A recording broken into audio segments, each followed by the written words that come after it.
Kinabahan ang Malacanang sa 17M. Mark, ano yung 17M? 17 minions, no? Sa pangunguna nung idol nila na si Morales. O, di ba mga kababayan? Tama ako. Yung mga DDS nakarinig lang ng kontra kay dating Pangulo. Nakarinig lang sila na ang ikinakanta ni Morales laban sa laban sa Pangulo. Aba, ang mga DDS, Morales, tumakbo ka ng senador. Morales, tumakbo ka ng senador, kailangan ka ng bayan. Bakit hindi nyo isinagala si Morales kasama ang inyong tatay? Biruin nyo ha, magtatampo sa inyo yan. Umiikot ng Pilipinas ngayon, para saan po, dating Pangulo? Ako sa Pilipinas ngayon, para sa peace rally. May peace rally daw kayo, tapos hindi nyo pupuntahan. Nung nakita namin, nanonood ako kay Takeru Miyamoto, 17 piraso ang pumunta. Ano nangyari sa inyo? Tapos parang puro vlogger pa yon. Kada isang vlogger, 4 yung cellphone. Ano yun? Paano nyo mapapababa yung presidente? Paano nyo mapapababa yung mga presidente? Inuuto kayo, ayaw nyo magpauto. Sabi, punta daw kayo doon sa Mimol Mauer. Mauer, wala yung Mimol Mauer. Walang Mimol. Mimol Mauer. Ay nako mga DDS. Paano na yan? Iisip na naman ng panibago. Biruin nyo, kala ko idol nyo si dating Pangulong Duterte. Tapos yung mga sinasabi, yung mga pag-imbita ng idol nyo. No? Yung mga pag-imbita ng idol nyo, hindi nyo sinusunod. Walang kwenta yung idol nyo. Di ba? Sabi ni MJ Pras, People Power Over Past Edition. Kwentuhan lang yata yun Dapat nagdala kayo ng maraming piso-piso. Nagkara-cross na lang kayo doon. Di ba? Nagkara-cross, at least 7 sila. May nangyari sa buhay nila. Wala ho Paulit-ulit na yung mga idol nila, mga vlogger, merong Mimol Mauer, merong Mimol Mauer. Ako nga ho, ang ginawa ko mga kababayan, ni-repost ko na sa Facebook ko. Sabi ko, para makatulong sa inyo din. Para sakali, madagdagan kayo dyan. Di ba? Si Morales, yun ang pasimuno. Ano nangyari? Ba't hindi kayo pumunta? Hindi nyo sinusunod ang dating Pangulong Duterte. Pakinggan nyo ha. Tara na. Kung isog ka. Isog! Ano naman isog? Isog, sabi ni Waranto Pares. Sir, saan ang address mo, sir? Nako, nakakatakot. Magbabantay yung DDS. Magbabantay yung DDS. Matakot tayo. Kasi hawak niyan yung keyboard niya. Magbabantayan. No? Kinabahan naman ako. Saglit lang. Kumuha ka muna ng passport mo. Siguro mga 1,500. Tapos ipamukha mo sa akin na, si Duterte ang nag-extend nung passport kaya naging 10 taon. Ipamukha mo sa akin yun. Kumuha ka muna ng passport mo. Tapos sasabihin ko sa yung address mo. Baka kutusan pa kita dito pagdating mo dito Yung mga maisog naman po, etong mga maisog na to, mga kababayan, isog lang po pag hawak nila yung mga keyboard nila. Di ba? Pag hawak na po nila yung mga keyboard ng mga cellphone nila, keyboard ng mga laptop nila o kung saan pa. Di ba doon lang kayo maisog? Iniimbitahan kayo kung maisog nga daw kayo. Wala naman, walang po, ibig sabihin, walang maisog sa inyo kasi walang pumunta. Takot? Baka kutusan pa kita pag nakita kita. Diyos ko. May debate daw. Vlogger ka ba? Tatakbo ka, presidente, kailangan mong debate? Ano tatanong mo sa Diyan ka lang sa comment section.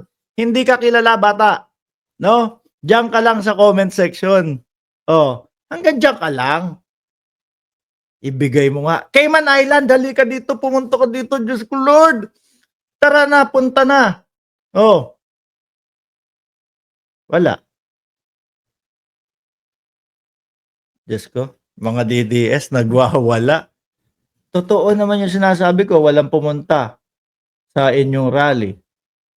Paano nyo mapapabagsak yung administrasyon ni Pangulong Bongbong Marcos? Di ba? Sabi ni JC Tocino, churi-churi, siya na lang magbigay ng address, sabihin mo. Hanggang dyan ka lang magaling. Uy, at least, wag kang maingay. Milyon ang kinikita nitong vlog na to.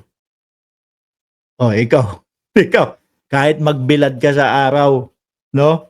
Hindi ka aabot ng milyon. Ungas. Ang sarap mang asar, no?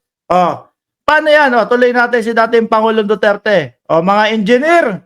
Para sa bayan, we defend the Constitution and the flag of the Philippines. Para wag masira ang bayan natin. Wag daw masira ang bayan natin, mga kababayan. Naalala nyo po ba? Yung sabi niya, tubig lang daw po ang West Philippine Sea. Mga bossing. Naalala nyo po ba nung mga nagsipasok ang Pogo? Nung panahon nito, sabi, sampaling kita, original license ko, gusto mo? Wala akong pakialam sa lisensya mo. Magpakapagod ka dyan sa init ng araw.